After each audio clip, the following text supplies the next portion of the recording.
cool. It still rocks. I like that song.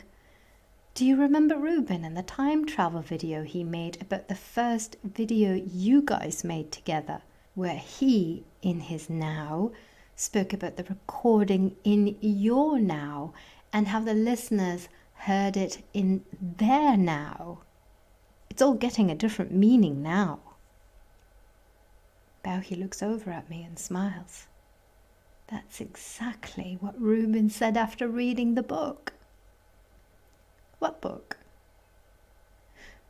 Shortly after you returned from your trip, which I now see really happened, you asked me to bring the story to paper. I was skeptical at first, but I quickly started writing.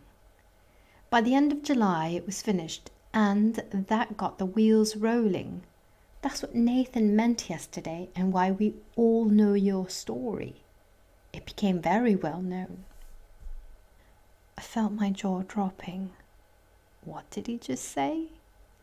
Does that mean I'm famous? Not famous, says Bauhi, who seems to be able to read my thoughts. Not like you're thinking. Let's say that lots of people know you, but no one knows who you are. You always have been shy in public, and that hasn't changed much, even today. I wrote the book so that you would stay anonymous. When you see Nathan again, you can ask him yourself what his opinion is. I've said enough about it.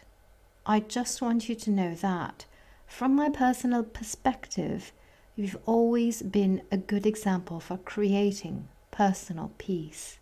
You still enjoy being the great unknown one, and we're all happy with it. I also believe that if we told the people who you were, things would have happened differently, and the book would have lost its appeal. I have to digest this all. Bauhi seems to notice and says nothing, plucking a bit on his guitar. A short while later, Christina returns to the terrace. She greets me warmly and tells me that she was in the garden with the boys, giving the plants some attention. Bauhi also greets her warmly and intimately, which causes me to think of Samira. Shortly after, William and Stefan come too, and they greet me with beaming smiles. They seem to be enjoying having two Nathans around, and they are finding it very interesting. They too seem to know the story, and don't ask much, but seem to enjoy more. Their eyes are sparkling as if it's Christmas. They are funny and boisterous, but still somehow calm, not irritating or anything. William asks me to blow up an inflatable mattress, which he fetches from behind the car. I'm happy to help him, and when I'm finished, they both disappear with it towards the pool. Christina brings a few sandwiches from the kitchen and sits down with us. How did you two meet, and how long have you been together? I want to know. Through the internet, says Christina. Back in 2015, we had contact via Facebook, and in the summer, things changed rather quickly. We both noticed through our communications that there was something more, so I came here. It was a few days after your time travel. Lots changed around here, not only through your trip. Bauhi was under pressure from Barbara and Michael, the landlords of the finca, as they were interfering a lot in his life. Especially Barbara, who saw things in him that were her own projections, got very upset. You should remember that, as you were also affected because you took his side. Oh yes, I remember that well. Yesterday I was reminded again by Nathan, and the day before I was in the middle of it all, even though it seemed so far away. In the night when Christina was on the ferry, Michael came over with Barbara and started moaning at me, as I had posted on Facebook that Christina was stuck on the mainland because her car had been towed. My gut feeling told me everything was okay, but I didn't have any proof to support my feelings. So Michael threw me out of the finca that night. which was bad news for Christina the next morning. I first thought that Bauke was making a fool out of me. First he invites me to visit him, and then he's trying to tell me that in the previous night he suddenly became homeless without warning. I didn't find him so great anymore and wanted to turn around and go back home straight away. I only stayed a few days, even though I planned to stay the whole summer. And since Bauke didn't have a home anymore, he came with me, back to Vienna where I lived back then. And then? It sounds like a Hollywood romance. No, not really. In Vienna we split up. I couldn't really love Bauke. All the things being said about him caused doubt in me, and I saw many negative things in him that made it impossible to spend time with him. Yes, I remember. I still know how I felt back then. To be reliant on her was exactly what I didn't want being an Eigilander, as this was exactly what I wasn't. So we went our separate ways, which really helped both of us to become independent. I wrote your book during this time, travelled around, and slowly rediscovered myself again. We still stayed in contact and undeniably felt something in ourselves. When we met each other again, we took it slowly and learnt to coexist individually, next to each other, by allowing the other their freedom. We experienced that which connects us so closely today: unconditional love. I don't know which day we came together, as such a day doesn't exist. We enjoy spending time with each other because it's fulfilling, but we don't need to physically be together the whole time. 2 years ago, we didn't see each other for over half a year, as each of us was traveling around the world with other groups. That didn't ruin our love and connection to each other. Instead, it made the reunion much better. Are you happy with him? I asked Christina, as I know from the past that Bauke's partners weren't so. Yes, but it's because I'm happy with myself. Where I wasn't happy, I couldn't be so with him either. I know that he did everything he could so that I could be happy, but I had to learn it myself. To be happy with Bauke really isn't difficult, because he is normally happy himself. But to be happy with him, you must first be happy yourself. When you came with your story and told me I'd be living in Vienna a week later, I thought you were kidding. But if you hadn't said so, and it didn't really happen, I wouldn't have believed anything you said. Do you see now how we are all connected? Asks Bauke with an insistent look. You asked how long we've been together, and here's my answer. We've all been together forever, with an infinity of different life forms. Each of us has about 12 million soul partners on Earth. That number is necessary so that we can work together to experience what one soul wants to experience over countless incarnations. It's like a big group project, and everyone is just as important.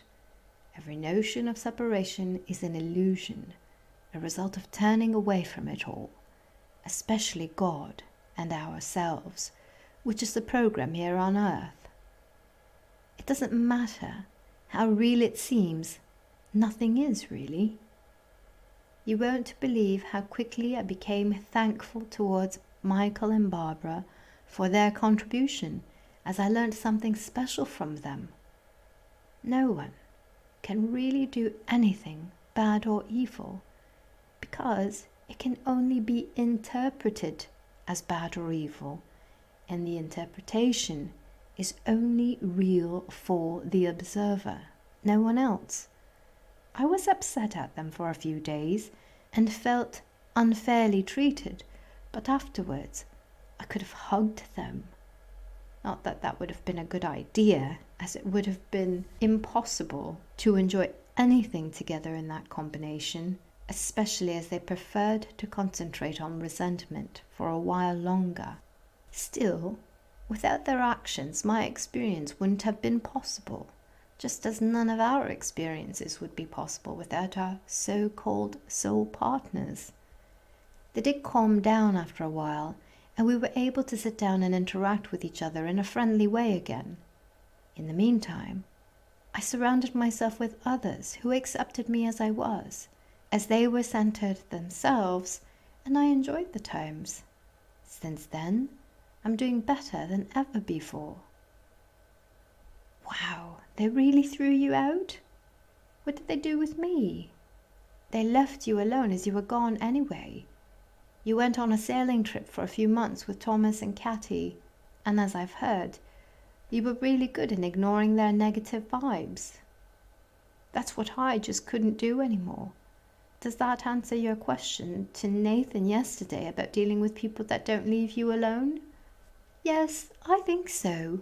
Even if I can't really imagine it yet, it all sounds very theoretical at the moment. Soon you'll get the chance to see it all yourself. Then you'll have the right practical experience, Christina says with a laugh. You don't need to be afraid anymore. That means I'll be sailing around the world with Thomas and Katy the next few months. The thought makes me smile. Where to? I could tell you, but that will spoil the fun. I know, find out myself. We all laugh now, and I feel lighter. Something was happening in me that I couldn't really explain. It was something that reminded me of Ella Kinsington's book, Marry, which I had read at the beginning of 2015, and that I had found fascinating. It tells the story of a being that was interested in life on Earth and who wanted to experience all the problems that were spoken of. I really recommend reading it if you haven't yet. This being receives help from a soul called Ella, which, with the help of other souls, prepares different situations for Mary for her to experience. Ella explains to Mary that experiences are always created in this way. They are coordinated and programmed on a soul level, like a computer program, and played back and experienced as real. It's important to understand that every individual ego involved perceives it all from their perspective with their own filters so that they can experience individually. Mary is very conscious of the fact that everyone around her is doing things unconsciously for her, but it takes a while for her to realize how important her own role in the situation is for the experiences of the other egos. This reveals to the reader how all is connected. I spent some time walking through the neighborhood thinking about this. Talking to the others definitely brought new ideas, and I can virtually see how my thought patterns were changing, and with them, my perceptions about different things. Suddenly, a light goes on in me. I can now see why I'm here, in a time where I don't really belong, but somehow still do. Now I know why I'm being reminded about Mary. The impression of being the main character in a Truman Show, and that all seemingly exist in the situation to tell and show me something. Then I realize that I'm here, without knowing so until now, to help the others with their experience through my thoughts and actions. Then I can see how everything that happens only seems real because we all interact with each other, and together we create every thinkable experience.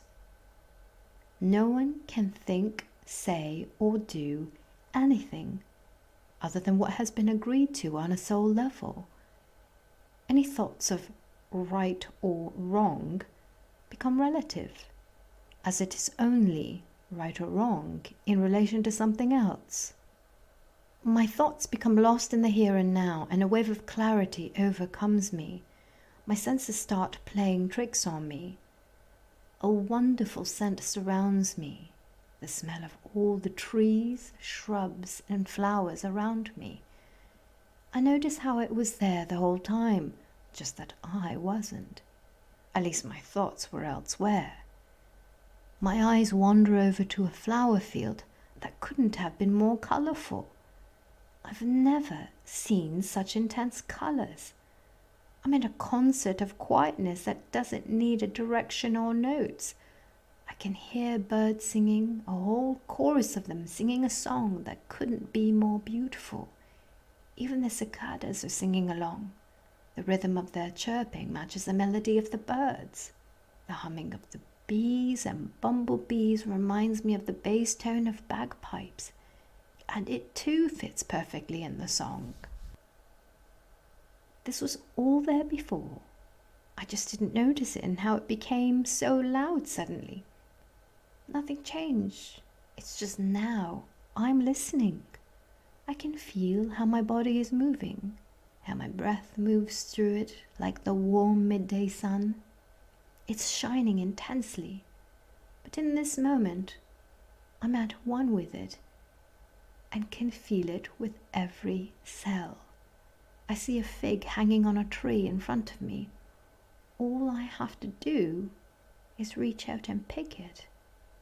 It feels so soft and pleasant. I take a bite and my taste buds explode. I can also taste it through my nose. I'm shaking on the inside as I feel how my tongue and mouth are being tickled. A pure lust for life flows through me. Everything is so incredibly intense. In this moment, my mind stops. I can see how it just stops working. In this moment, it understands how anything is possible. It understands itself. Together with me, it can observe how it functions, how everything perceived is somehow being interpreted by it. When it's really sure about something, how it then demonizes and ignores anything that challenges it. For this reason, it must always be right, even if it means our death. In a lecture from Vera F. Birkenbiel, she explains how our brain, the tool of our mind, works. An external piece of information is registered by the left half. It then asks the right half, do we know something about this? The right half digs around in the subconscious, where all our experiences are stored, and looks for ways to interpret the information and passes them on to our thoughts. If there is nothing to find, the screen stays blank, and we get the feeling that we don't understand.